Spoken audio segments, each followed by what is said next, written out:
आतंकवाद, आतंकवाद ये क्या चीज है? आतंकवाद की मां कौन है? आतंकवाद कब से शुरू हुआ? आतंकवाद को जन्म देने वाले कौन लोग हैं? इस हकीकत को उजागर कर दिया है अल्लामा सैयद हाशमी मियां साहब की तकरीर है। आप पूरा बयान सुनिए और फैसला कीजिए। अगर वो इतिहास की रोशनी में बोलते हैं तो वाकई आपको मानना पड़ेगा कि यही आतंकवाद की मां है जो हजरत ने बयान किया, और अगर वो इतिहास से अलग है तो आप जरूर कमेंट्स करके बताइएगा।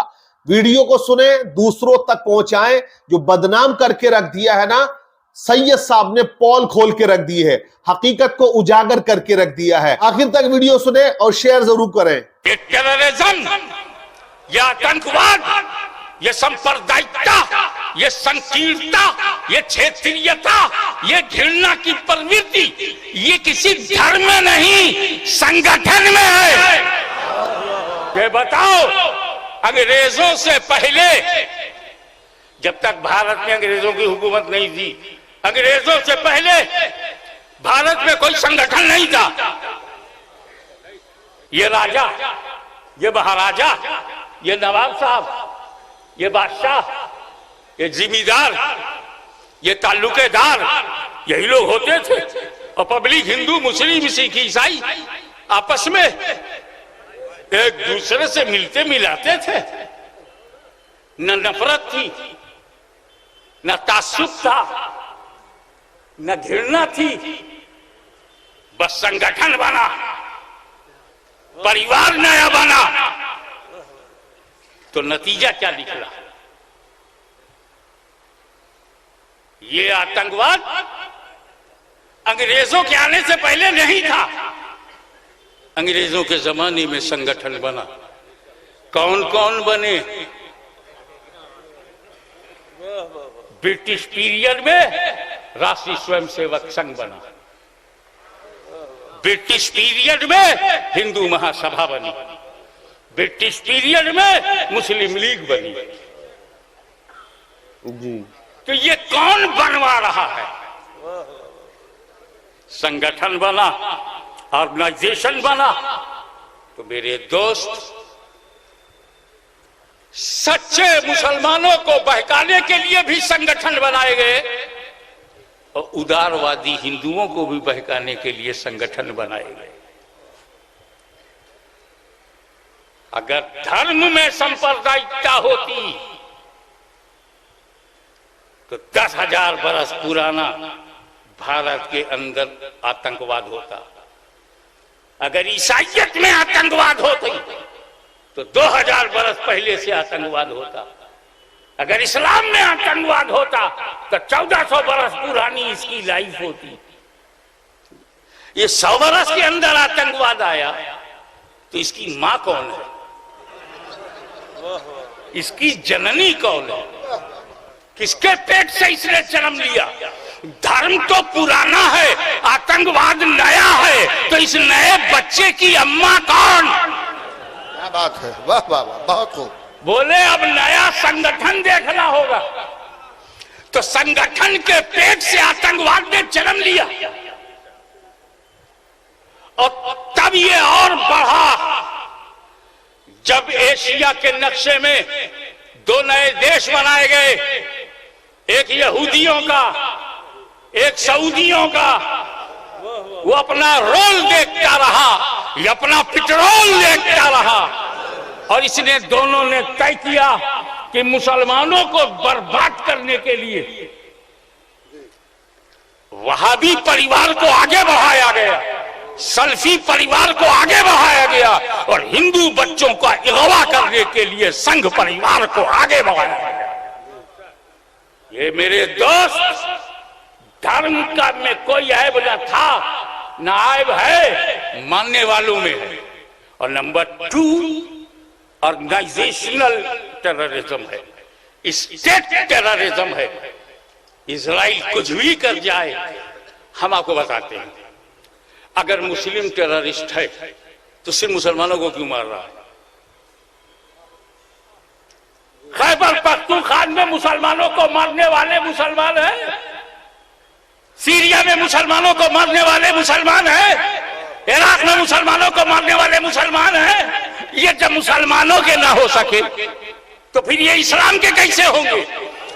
और जब ये इस्लाम के नहीं होंगे तो इस्लामी आतंकवाद बोलते क्यों हो? बहुत खूब, सुभान अल्लाह। आपने भी तो अपने आतंकवादियों का नया नया नाम दिया है, किसी को हिंदू आतंकवादी नहीं कहा। ये नक्सल आतंकवादी है, ये बोलो आतंकवादी है, आपने कभी नहीं कहा ये सिख आतंकवादी है। तो हमें क्यों कहते हो? और वो भी अंग्रेजों के जमाने में। अंग्रेजों के जमाने में जितने संगठन बने हैं, कुछ तो लुप्त हो गए, कुछ गुप्त हो गए और कुछ प्रकट हैं। तो ये सारी हरकत है। लेकिन याद रखना, जिस पर आज बहस कर रहे हो, सहनशीलता असहनशीलता, इतनी भी समझ तुम्हारे पास नहीं है कि सहनशीलता देखना है तो हमारे मोहम्मद मुस्तफा सल्लल्लाहु अलैहि वसल्लम को देखो। 13 साल तक मेरे नबी पर सारे अत्याचार किए गए। 13 years continuous in Makkah, disbelievers against Prophet. They stoned him, wounded him, जख्मी किया, पत्थर मारा। इतिहास साक्षी है। करीब आकर के प्रेशर डाला, मुझे बुरा कहो, मुझे गाली दो। पैगंबर ने हाथ उठा के कहा, अल्लाह तुझे हिदायत दे, Allah guide you, Allah open your heart, Allah open your brain. हमको टॉलरेंस सिखाओगे? टॉलरेंस सीखना है तो मोहम्मद अरबी से सीखो। सुभान अल्लाह। एक दो दिन की बात नहीं है, किसी प्रदेश के 10 साल की बात नहीं है और 18 महीने की भी बात नहीं है। 13 साल, 13 years कंटिन्यू जुल्म हुआ। असले इस्लाम पर जुल्म हुआ, ओरिजिनल इस्लाम पे, रियल इस्लाम पे मोहम्मद अरबी पर अटैक हुआ 13 साल तक। 13 साल के बाद इतिहास ने करवट लिया। 13 साल के बाद रसूल पाक चले गए मदीना मुनव्वरा और वहां 10 साल। उसके बाद जो पलटे हैं मक्का, तो रिजिम बदल गई, सत्ता परिवर्तन हो गया। और जैसे ही नबी आए, वो सारे अबू जहल एंड सन्स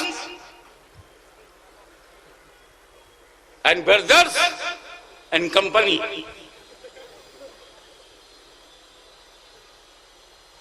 ये सब थर थर थर थर कांप रहे थे। अब हमारा क्या होगा? मैंने 13 साल तक जिसे सताया वही मक्के में आके छाया। सुभान अल्लाह, सुभान अल्लाह। जिसे हमने 13 साल मार मार करके मक्का छोड़ने पर मजबूर किया, आज वही मक्के की सत्ता की बागडोर हाथ में लिए हुए। मेरे नबी ने नहीं कहा कि जो मेरा साथ नहीं देगा उसको ईरान भेज दूंगा। ये तो यहां का जाहिल नेता बोलता है, जो साथ नहीं देगा पाकिस्तान भेज दूंगा। क्या बात है, वाह वाह वाह। तुम हमें टॉलरेंस सिखाओगे? ये बिगड़े हुए मुसलमान, ये भटके हुए मुसलमान, ये सऊदी अरबिया से अपना मुकद्दर जोड़े हुए मुसलमान, ये हैं कब मुसलमान?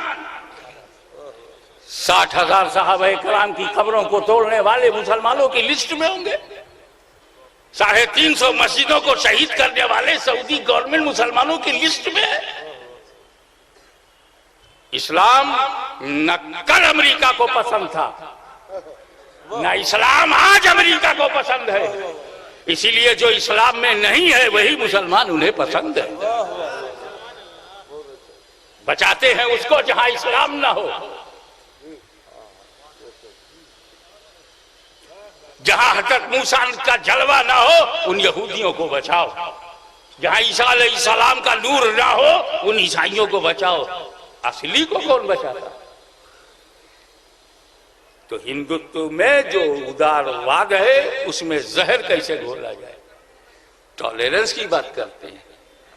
13 साल तक मैं किसी की बुराई नहीं करता, मुझे आजकल यही समझाया जा रहा है इतिहास देखा करो।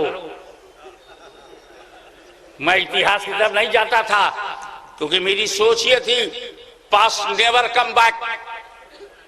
आतंकवाद की मां कौन है, जन्म किसने दिया, ये आपने सुन लिया है।